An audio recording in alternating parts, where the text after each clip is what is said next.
Hello and welcome to World Today here on TVP World. My name is Ashim Kumar. Ukraine's parliament, the Verkhovna Rada, has approved the resignation of Defense Minister Alexei Reznikov with 327 votes. President Volodymyr Zelensky announced Reznikov's dismissal on September the 3rd, leading to Reznikov's resignation submitted on September the 4th. Rustam Umerov, chosen by Zelensky as the new defense minister, is set to assume the role on September the 6th. What's behind this removal and how does it affect Ukraine's war effort, as well as its global standing? To explore these questions, I'm delighted to welcome Jeyson Джей Смарт, political analyst. Jeyson, welcome back to TVP World, and as always, thank you for taking the time. So good to see you. Thank you.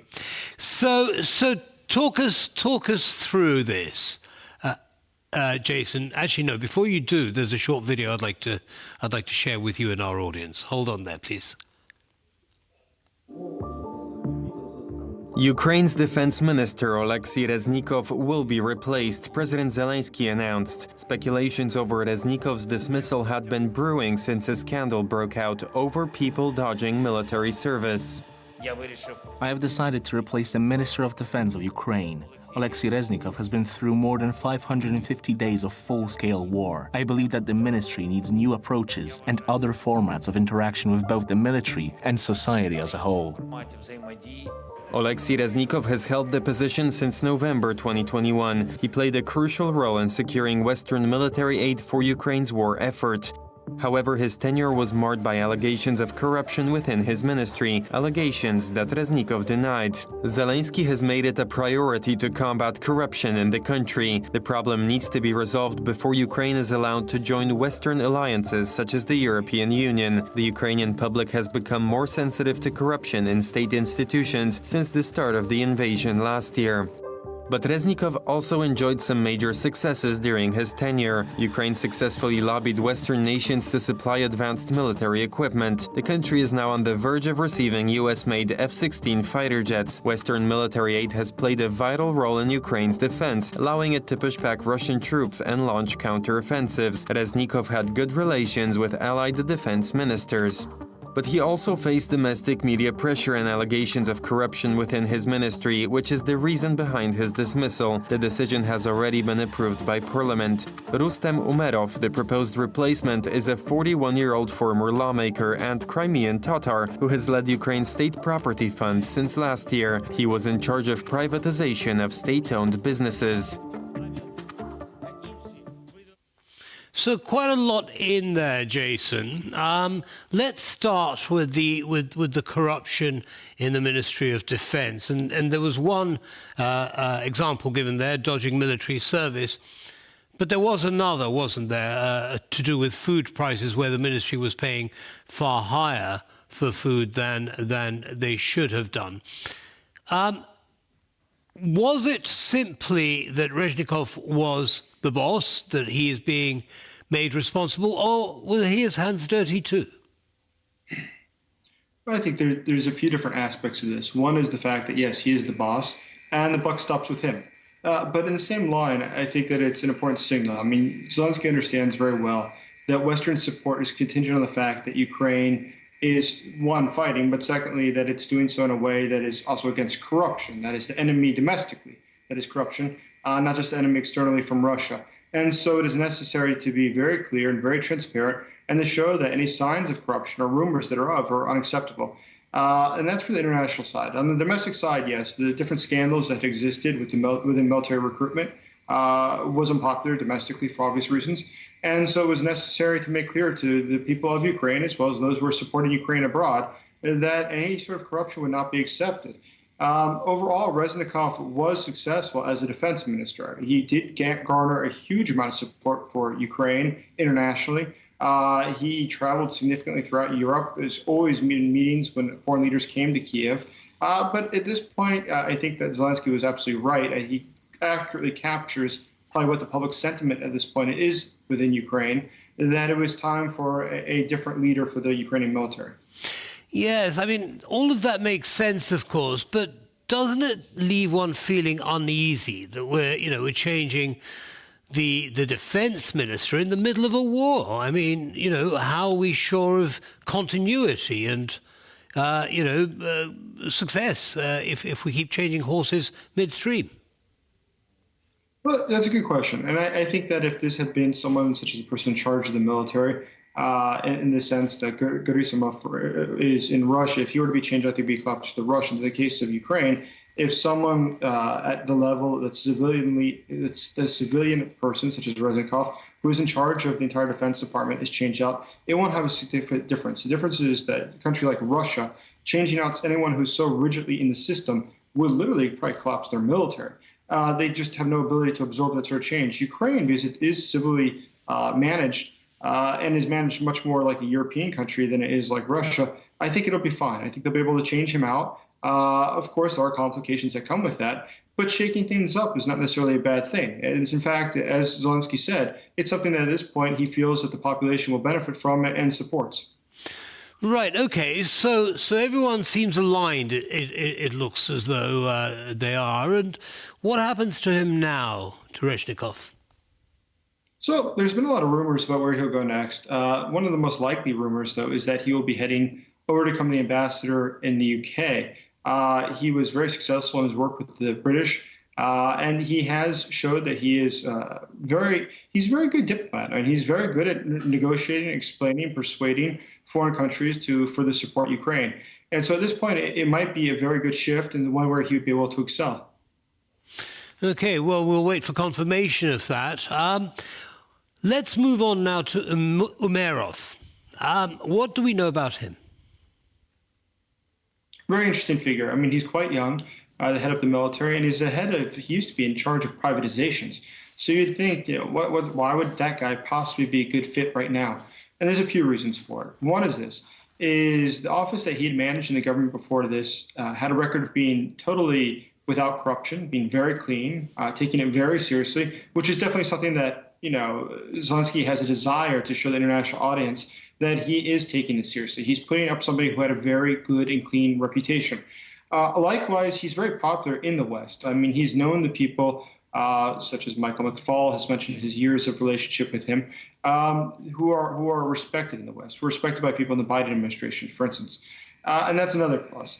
But another thing is that I think that when we move towards the topic of the liberation of Crimea, which is going to be happening, we hope soon, I think there could not be a better fit. I mean, a person who's a Crimean Tatar taking Crimea, is something that would be very hard for the Russians to argue that this is something against ethnic Russians or this is something against Russia. No, it's his own native land that he's seeking to liberate, which was historically and is today part of Ukraine. What do you see as his largest challenges going forward, Umerov's? I think there's going to be a couple of things that will be challenging for him, one of which is going to be coming into this at this exact moment. I mean, the counteroffensive is going on as we speak. It's about to reach a new phase, it looks like, in the very near future, where it's going to get very, very hot. And he perhaps will need to catch up on that. That being said, I think that, because he is a smart guy, he understands to trust his generals, and his job is more administrative. He has to be more involved with the questions such as purchasing, making sure that's done correctly, and for the right prices and not done overpricing, as has been the accusation with Reznikov before him. And if he can administer that well, he will be able to gain a great deal of support. But likewise, it's going to be how well he can manage the international audience. And I am quite sure that he is someone, as he is very well known in the West, or to those who follow Ukraine, or certainly those who follow Tatar issues, he is someone who's going to be able to make very persuasive cases of why Ukraine's advance into Crimea is something that is not going to be a threat to European security, but one that only enforces European security, and is something that's absolutely vital for Ukraine's immediate interest. So clean hands, persuasive politician, persuasive leader, it sounds like, and a good representative for the liberation of Crimea. Sounds like an all-round perfect fit. What then did Zelensky mean when he talked in his speech just now about new approaches and other formats of interaction. What do you think he is looking for specifically from the list that you've just given us? Well, I think that when he was speaking to the Ukrainian audience with that statement, I would interpret it as not something that's done for the internationals, but for the Ukrainians themselves. And specifically, the entire scandal around military recruitment. It seems like there were some people that are able to dodge being drafted in the military. And that's something that needs to stop. It has to be equal for all citizens. And sure enough, Zelensky, as you recall, about 2 weeks ago, fired the military recruiters, the heads of them, and sent them out to go join the war effort in the fields, no longer being, in the capital, for instance, walking around handing out military recruitment papers to people. So this was something that was done to show the population that any signs of someone being able to dodge military service would not be accepted, and all citizens were going to have to contribute equally to the war effort, which was incredibly popular. I mean, the majority of citizens supported this. I want to say if the polling I saw was above 75% or so said that they thought it was the right decision. So on the heels of that, I think the shakeup over in the Ministry of Defense was a very reasonable step for Zelensky to take. Jason, do you think that Umerov will bring a new approach, a new energy, if you like, to rooting out corruption in the military? I think that's one of the reasons he was chosen, obviously, is that he does have such a clean background. He was from the office that handles privatizations, which historically in the former Soviet states was always an office rife with corruption.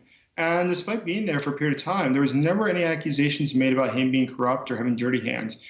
And that's exactly the sort of image that Zelensky wants to put forward right now. He doesn't want there to be any arguments coming out domestically or certainly not internationally that the money going to Ukraine is somehow being misspent or mismanaged. And so this step at this point is something that's definitely going to probably also boost Zelensky's own rating within the country to show that he is committed to the war effort by putting 100% in it. Every dollar that goes to the military is a dollar that's well spent and in no way misused. Is this an opportunity for Zelensky and Ukraine generally to restructure into a cleaner, more structured, less corrupt society? Well, clearly, Zelensky wishes to tackle corruption. And it's quite obvious from this decision and earlier decisions that he's made.